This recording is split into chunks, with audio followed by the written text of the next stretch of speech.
There is such a science as neurobiology. It provides numerous examples to prove that a developed brain is a very valuable and ultimate luxury. A small lump of cells, weighing no more than 2% of our mass, consumes 20% of our energy.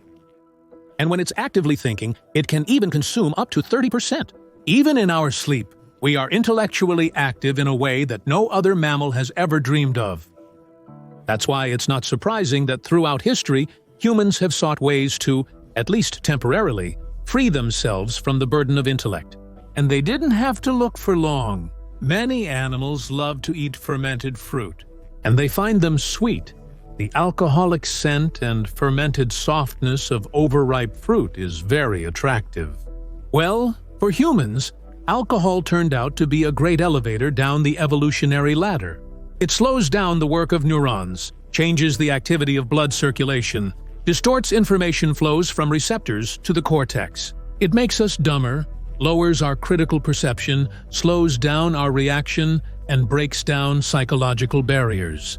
And the more a person drinks, the deeper they descend this ladder and are quite capable of drinking themselves to the state of a sea cucumber.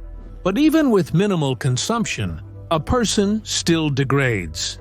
They start to tell stupid jokes that seem funny.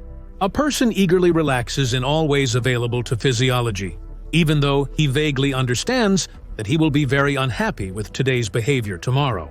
Most law violations, violence, murders, and any other antisocial actions are committed while under the influence of alcohol.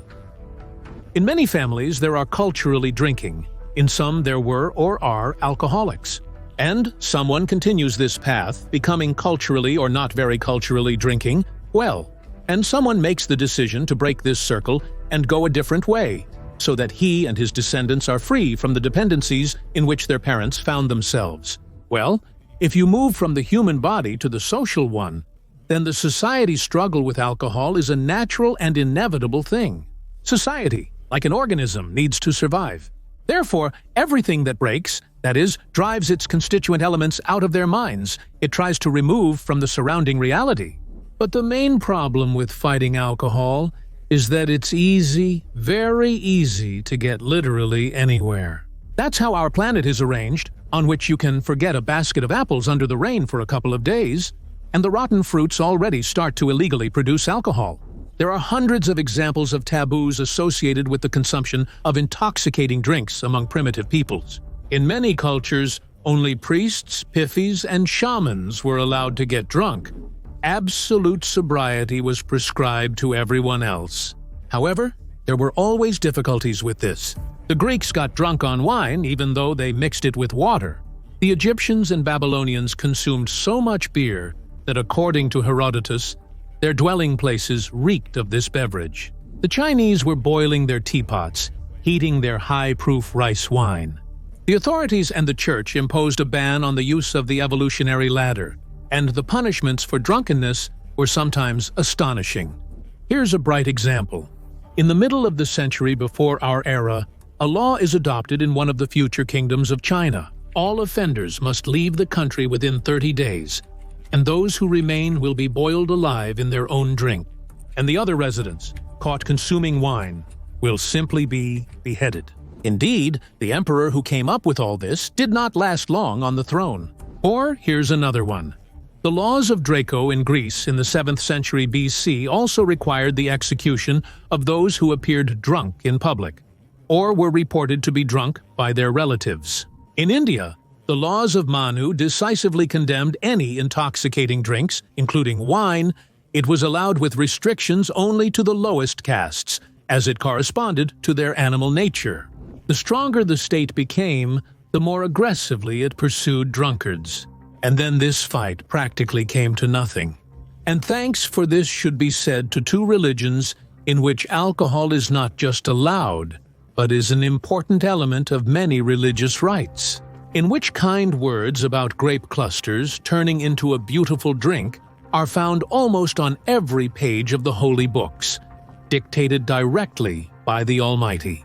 The cap came on the 1,500 years of the anti-alcohol campaign, and if the Jews still drank more or less moderately, with the exception of certain calendar holidays, for example, in Purim, when religion prescribes them to drink to death, then Christians began to perceive wine drinking as a kind of religious pleasure. Of course, sobriety fighters have always existed. Even the Apostle Paul angrily promised drunkards a cookie with oil instead of the kingdom of God, and the Blessed Augustine, brought up on Greek Stoicism, was quite sharply expressed about those who drink in measure or not in measure, but lose their mind in intoxicating power. But on the whole, it must be admitted as a fact that the great Christian civilization was certainly not built on sobriety. Many heretics did not drink, Mahometans did not drink, but Christian medical treatises praised the healing properties of wine. The same Apostle Paul, although he cursed drunkards, still recommended taking wine as a means of strengthening health. Wine was supposed to be given to nursing mothers, weak young men, women in labor to alleviate the pains of Eve's curse. Monasteries were famous for their wineries, vineyards, and breweries. What is now called the culture of alcohol consumption has been forming for almost 2,000 years. And although excessive drinking was still condemned, it was even considered a mortal sin. And the first fighters for sobriety after 15 centuries of unbridled merriment were the Protestant reformers. Since the Catholic Church was by that time practically a universal wine culprit, and most of the favorite drinks of the era bore the name of this or that monastery or saint, the Protestants, in order to further oppose all this, made a bet on sobriety. Many of the Protestants refused even to participate in the sacraments. The Old Testaments and the Gospels were reinterpreted, reconsidered, and retranslated. To this day, Protestant theologians write mind-boggling texts. What is really meant by wine in the Bible, where it is also proven that the Savior only drank fresh and non-alcoholic grape juice? And Protestant communities turned into islands of the purest sobriety, with Scandinavian countries and North American states, especially New England, leading the way. By the 19th century, the fight against alcoholism had already formed into a very global idea. Countless sobriety leagues, women's Christian temperance unions, societies of teetotalers who pledged not to consume wine and tobacco, and other similar organizations could be found all over the planet, almost everywhere, except China. And at the beginning of the 20th century came a decisive stage in this battle. In many countries, dry laws of varying degrees of severity began to be adopted. In the United States of America in 1919, the Prohibition parties, which united a multitude of different temperance societies, managed to adopt the 18th Amendment to the Constitution, which banned the sale, production, and transportation of alcohol throughout the country. The soaring prices for alcohol and the complete absence of competition from legal producers turned into a diamond source of income for gangsters. The volume of illegal bootleg whiskey, produced, for example, in 1924, exceeded the volume of legal whiskey produced in the last year before the amendment was adopted. Bootleggers bribed officials and police. Owners of stores, clubs, and restaurants made deals with criminals.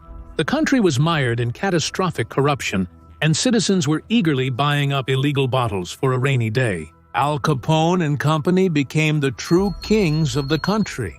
It took the U.S. authorities 14 years to figure it out. Laws that criminalize a large part of the country's population are laws that will not be enforced. When in New York, the death rate from alcoholism, caused primarily by sporadic cases of contraband and violent crimes, reached 85 people per 1,000 inhabitants. The law was repealed. Finland developed in a similar way, which, having broken away from the Russian Empire, decided to go the Western way, and, following the example of the United States of America in 1919, completely banned alcohol, except for medical use. This time became especially interesting for the sea border guards, who for 12 years played cat and mouse with thousands of contraband ships, delivering spirits from the Baltic states, Germany, and Poland to Finland. It was the Finnish smugglers who came up with the famous spirit torpedoes. Cans with spirits were dragged on a rope behind the ship. When they met border guards, they would unhook the rope and the cans would sink to the bottom. But not for long. Some of them were containers, weighed down with salt cargo. After some time, the salt in the water would dissolve and the canister would float to the surface, where the returning smugglers would pick it up. In 1931, the dry law was repealed by a national referendum. The Islamic world. Muhammad introduced a complete ban on the consumption of wine. Today, in most Muslim countries, alcohol is sold, albeit with known restrictions. Some of the strictest countries in terms of dryness are Saudi Arabia and Iran, where possession and consumption of alcohol leads to flogging and imprisonment, and production can even end in execution. Because in these regions the consumption of alcohol has historically been very low, the population as a whole does not openly defy the law. Nevertheless, according to numerous testimonies, there is widespread consumption of alcohol in both Iran and Saudi Arabia. In 2012, a demonstrative raid in Tehran uncovered dozens of illegal productions. The volume of confiscated and destroyed alcohol amounted to several hundred tons. Alcoholism in Riyadh is not a rare occurrence. People make spirits at home or buy them in compounds from foreigners and embassy workers and keep them in bottles with labels like Grandma's Back Rub or Cleaning Solution. Russia. Now, let's look at the chronology of the fight against alcoholism in our country. Paradoxically, but often the fight against drunkenness turned into a fight against sobriety. And it all started in the year 1858.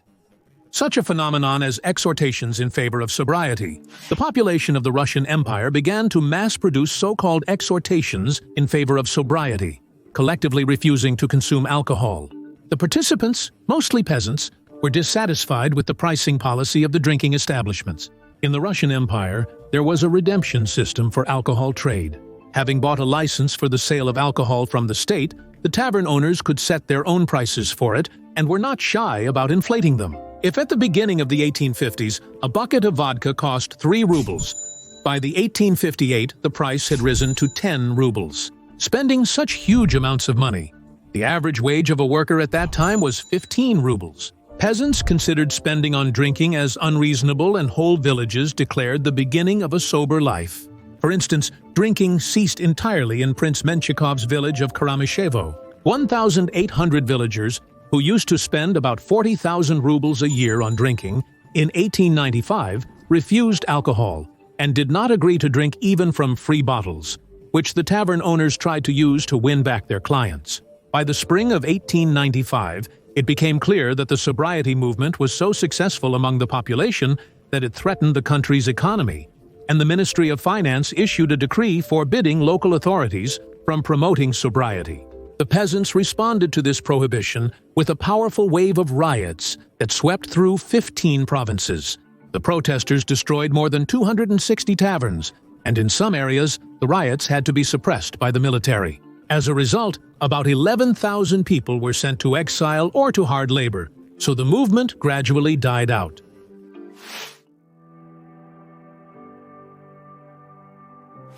While sober riots were taking place in the central provinces, the Catholic Church launched a campaign against drunkenness in the west of the empire. Bishop Mateusz Valancio made his subordinates take a vow of abstinence from alcohol, and from the year 1858, began to create a sobriety society at the churches. Parishioners pledged at the altar to quit drinking and prevent others from getting drunk. The names of the sober were entered into a special book, and those who broke the vow were punished by the parishioners. They were put in stocks, and sometimes even excommunicated. In just 2 years, Valančius gathered more than 80% of the inhabitants of Kovno, Vilna, and Grodno provinces into sobriety societies. The campaign turned out to be too effective. In 1860, the tax revenues from alcohol sales in the provinces turned out to be less than the expenses for their collection. Ultimately, politics, not economics, determined the project's fate. After the Polish uprising in 1863, the Grodno, Minsk, and Vilna Governor-General Mikhail Muravyov saw in the anti-alcohol campaign a means of consolidating the Catholic population, which made up the majority in the western provinces, and, fearing possible anti-Russian actions, banned societies and gatherings promoting sobriety, ordered to punish violators with fines, and in some cases even handed them over to military court.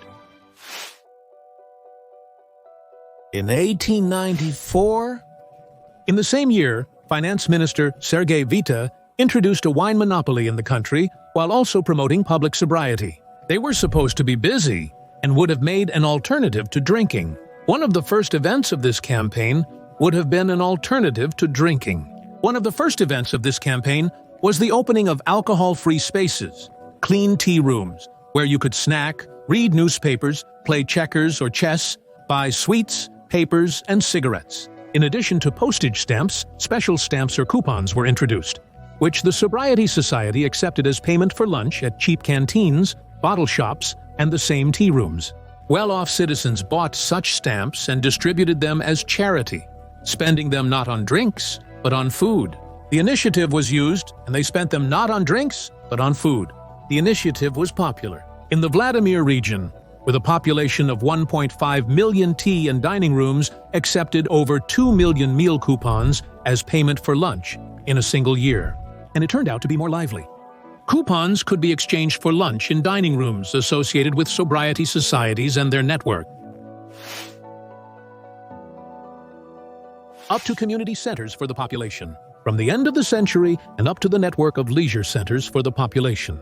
From the end of the 19th century, public and independent theaters, gardens for walks with attractions, and people's houses with educational courses, lectures, libraries, and children's development circles were massively opened throughout the Russian Empire. For example, in St. Petersburg, by popular demand, they played 19,517 shows. Many of them played 9,517 shows. Many of them were truly stunned by the spectacle. On August 15, 1933, the play The Capture of Azov was performed at the Summer Theater of Petrovsky Park. A pond served as the stage for the performance, in the center of which a model of Azov was constructed. They stormed the island with troops from the ice. Hundreds of actors and several real cannons participated in the spectacle. In the end, the city and the Turkish fleet were burned right in front of the spectators, who, as the press wrote, had their own results from the initiatives of the clergy and the public outcry. If the initiatives of the clergy and the public outcry had their own results. According to the Ministry of Finance, vodka consumption per person decreased from about 3.96 gallons in 1863 to only 0.79 gallons by 1913 due to the dry law introduced in 1914. The dry law was introduced in 1914 to combat drunkenness. Thanks to it, the annual consumption of vodka per person dropped to 0.2 liters. On the 18th of July, 1914, they were made responsible for shutting down the alcohol trade. Over the course of 3 days, they were responsible for shutting down the alcohol trade. Over the course of 3 days, almost all alcohol trade was shut down across the country. On August 16th, and the end of military operations. Alcohol was only used for medical purposes to end military operations. Alcohol was only used for medical purposes for the needs of the front. No one could then predict that the Prohibition law would have to operate for almost a decade. On August 30th, 1914, Emperor Nicholas issued a decree to stop the issuance of wine rations to soldiers and sailors, increasing the amount of food rations in lieu of this.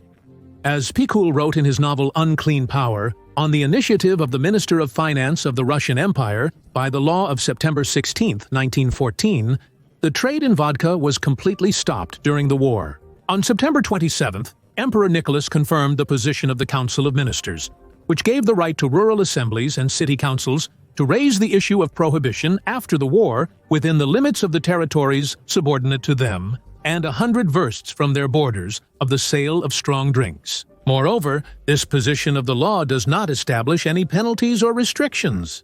On the 28th of September of the year 1914, the Emperor of Russia, Nicholas, responding to a telegram from the honorary representative of the Russian Sobriety Society, Konstantin Konstantinovich, mentioned that he had decided to forever prohibit the sale of vodka.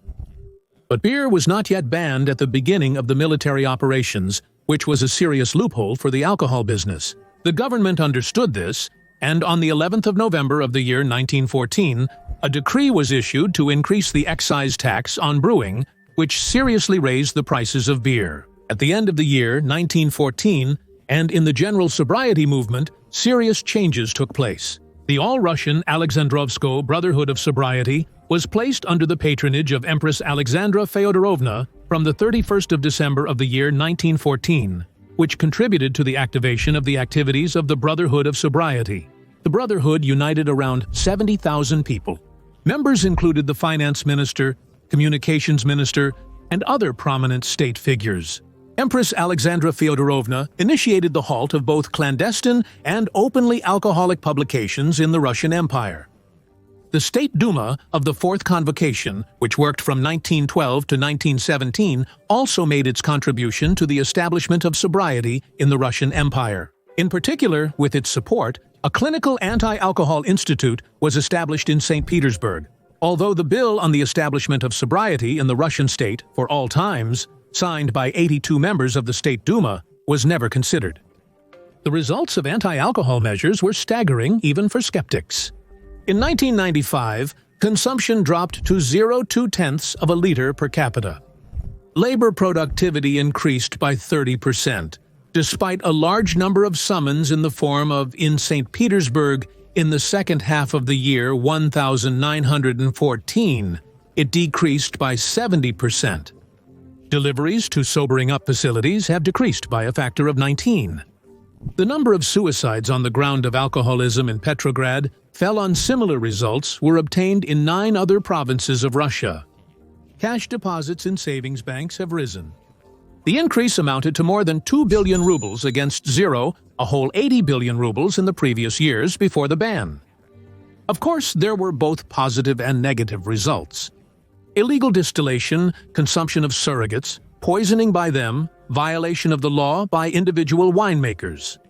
However, these negatives could eclipse the broader trend of declining drunkenness nationwide.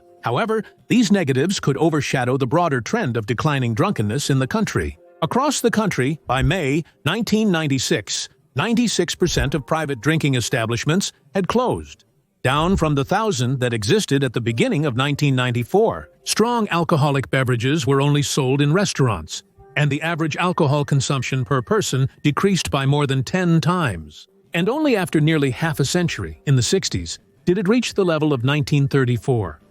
According to the Great Soviet Encyclopedia and Union of Soviet Socialist Republics State Statistics Committee data, per capita alcohol consumption was as follows: 1,993,090 years, 3 4/10 liters. 1,930 years, 1 gallon. 1915, year 0.2 liters is approximately equal to 0.4 pints. 1925 years, 0.95 quarts. 1,940 year, 1 whole 9/10 liters. Interesting, and the people's attitude towards the dry law. The mafia was scared, alcohol riots would start, wine shops would be stormed. But in a population survey, 84% of respondents expressed a desire to keep the dry law not only for the duration of the war, but forever. 2 years after the introduction of alcohol restrictions, a legislative proposal was submitted to the State Duma by its members Christian Evseev and Makogon to affirm the dry law forever in the Russian state, referring to the Tsar's decree of the 14th year, which became the starting point of this dry law. This is the greatest act of national heroism that I know of. From 1921, the prohibition on alcohol inherited from Tsarist Russia began to be gradually abolished in the Russian Soviet Federative Socialist Republic. First, they allowed the sale of wine, then vodka appeared for sale, and along with it, drunkenness returned. Although ideologically alcohol consumption was not encouraged, drunkenness was considered a relic of capitalism, but the need to support the economy turned out to be more important. By the year 1977, however, it became clear that excessive alcohol consumption is poorly compatible with the task of building a communist society, as it severely undermines labor discipline. The drinking worker missed shifts, broke deadlines, and made a mess. As a measure of struggle, it was decided to use not only material restrictions, but also public censure. In enterprise and factory courtyards, black boxes started being installed. In them, in front of the entire labor collective, and a few days later than the rest, wages were given out in the form of a water bottle or were pasted with caricatures and labels. The enterprise's management saw water bottles adorned with caricatures and slogans. The enterprise's management reported that the black cash registers helped establish labor discipline. Workers who were caught begged for large fines rather than being made to stand in the shameful queue at such a cash register. In 1928, the Society for the Fight Against Alcoholism was created in the Union of Soviet Socialist Republics. One of its first projects were children's hikes and October with slogans, "We demand sober parents," "Pour out all the vodka," "Father, quit drinking," "Give the money to mom," "Buy us notebooks, not vodka," and even "Shoot all the drunks." In total, from 1928 to 1929, more than 200 such events were held in 100 cities of the Union of Soviet Socialist Republics. The biggest one occurred in 1929 in Irkutsk. 15,000 children came to it. Many attended the demonstrations enthusiastically. In 1988, a Moscow family of 4 would consume 65 liters of vodka a year. The children were all too familiar with alcoholism. In addition to large-scale demonstrations, more discreet events were also widespread. The young pioneers frequently held meetings with anti-alcohol slogans at the enterprises during the day. Interestingly, in the same year of 1988, the authorities crushed the largest sobriety movement in the Union of Soviet Socialist Republics at the time, the Churikovsky Society. The society was founded at the end of the 1890s by a peasant from Samara, Ivan Churikov. The society's belief system combined elements of Orthodox Christianity and Protestantism. Its members adhered to vegetarianism, but they primarily believed that spiritual salvation is only possible through a sober life. Before the revolution, the Churikovites were either persecuted or tried to be legalized, but the Bolsheviks were loyal to them. The community was registered as a commune, and in 1924 they were even awarded at the agricultural exhibition. By the end of the 20s, the movement had more than 100,000 followers, mainly young workers from Leningrad. Following Churikov's teachings, they not only refused alcohol themselves, but also propagated sobriety, along with Christian teachings, which was quite unusual at the onset of the large-scale anti-religious campaign. The commune was disbanded in 1928, the community house was sealed, the land and agricultural inventory were given to the collective farm, and in 1929, Churikov himself and his closest associates were arrested. In 1919, the Society for the Fight Against Alcoholism announced the first all-union lottery, Book instead of vodka. In essence, it was a no-lose lottery, designed to attract public attention to cultural leisure as an alternative to drunkenness. For 30 kopecks at newspaper stalls and bookstores, you could buy a lottery ticket with a quote from Lenin, "They, vodka, and other nonsense will lead us back to capitalism," and a collection of works for an amount from 25 kopecks to 20 rubles, depending on the winning ticket. The ticket stated that all money raised from the sale of lottery tickets would go to support cultural institutions. However, judging by the fact that 2 million tickets were issued and the declared prize fund was 600,000 rubles, the lottery was self-sustaining, and its main purpose was to promote sobriety. Another attempt by society to combat alcoholism and promote sobriety through culture was the anti-alcohol exhibition at the Tretiakov Gallery. It consisted of 2 parts. The first introduced visitors to the theme of alcohol in the works of Western and Russian artists of the past. The exhibition's second part focused on social hygiene.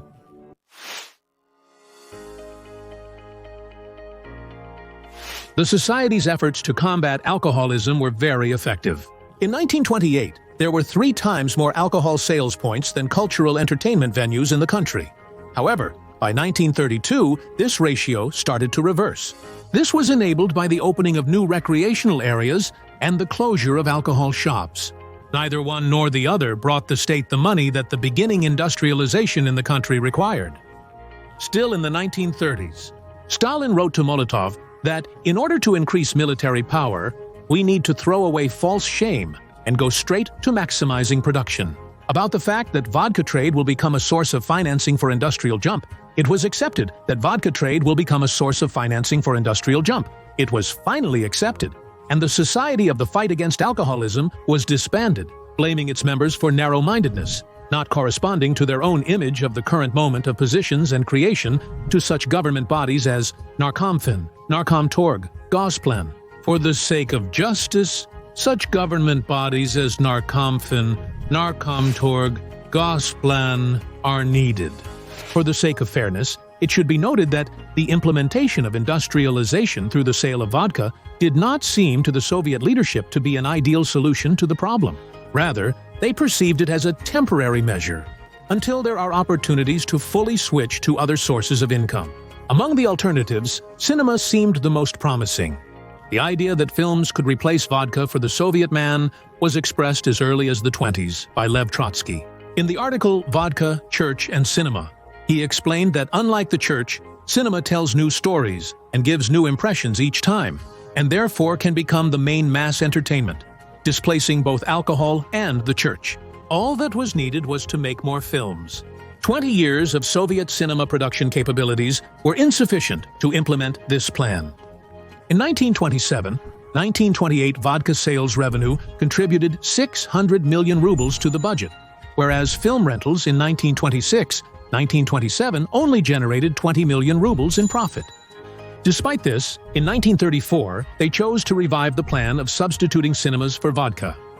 At a meeting with the head of the main cinema industry, Boris Shumyatsky, Stalin directly stated, "You need to seriously prepare to replace vodka revenues with cinema revenues." Shumyatsky started preparations. Based on his projections, by the third five-year plan, cinema was expected to generate 1 billion rubles for the Union of Soviet Socialist Republics. For this, it was planned to build a production base in Crimea similar to Hollywood and make 20 films a year on it. However, the ambitious plan could not be realized. Firstly, it required huge financial investments. Secondly, the Soviet film industry was opposed to the expansion. Despite constant calls to increase the number of film productions, the authorities preferred to work with proven directors, which greatly reduced production capabilities. The project of a Soviet Hollywood remained just a project, and his ideologue Shumyatsky was declared a counter-revolutionary in 1938 and was executed. In 1963, the party, following the warming trend of blaming all problems of social work deficiencies, proposed a new method of anti-alcohol struggle. The Central Committee of the Communist Party of the Soviet Union Plenum proposed introducing Comrade Court for drunkards. Its tasks included publicly shaming and reprimanding those who had misbehaved, forcing them to apologize for excesses committed under the influence of alcohol, and in case of violation of labor discipline, prescribing the enterprise to transfer the person to low-paid work. For those who the Comrade Court could not influence, another social action was envisaged. The labor collective took the drunkard under its wing and was obliged to rehabilitate him. This approach to fighting alcoholism was very ineffective. If in the 60s in the Union of Soviet Socialist Republics they consumed 3 whole 90 liters of spirits per person per year, then in the 70s, 6 whole 80 liters. In 1972, the Central Committee of the Communist Party of the Soviet Union and the Council of Ministers of the Union of Soviet Socialist Republics decided to combat drunkenness by displacing vodka with other drinks. Strong alcohol was replaced with wine, weak liqueurs, juices, kvass, mineral waters, and lemonades, as well as beer, which was equated to non-alcoholic beverages. Alcohol stronger than 30 degrees was planned to be completely removed from sale, but in reality, the result was only a reduction in its assortment. Due to a logo resembling a wheel axle, only one type of vodka, popularly called the Axle vodka, remained on the shelves. You could buy it from 11 in the morning until 7 in the evening for 3 rubles 62 kopecks, instead of the previous 2 rubles 87 kopecks. Buying vodka became more difficult, but beer production increased so much that all the canteens gradually turned into beer ones. To achieve the usual drunkenness, beer drinkers mixed beer with vodka, and in special cases, they went to drink in the sauna. The steam room provided an even more noticeable effect. Because of this, saunas became so popular that the cost of visiting them increased from 10 kopecks to 80. The paradoxical campaign to combat drunkenness with beer sparked a wave of folk culture and reflected in the culture. For instance, the film guide was released in 1965, It Can't Be, in which the song People Are Not Beer sounded, instantly becoming the anthem of all beer lovers.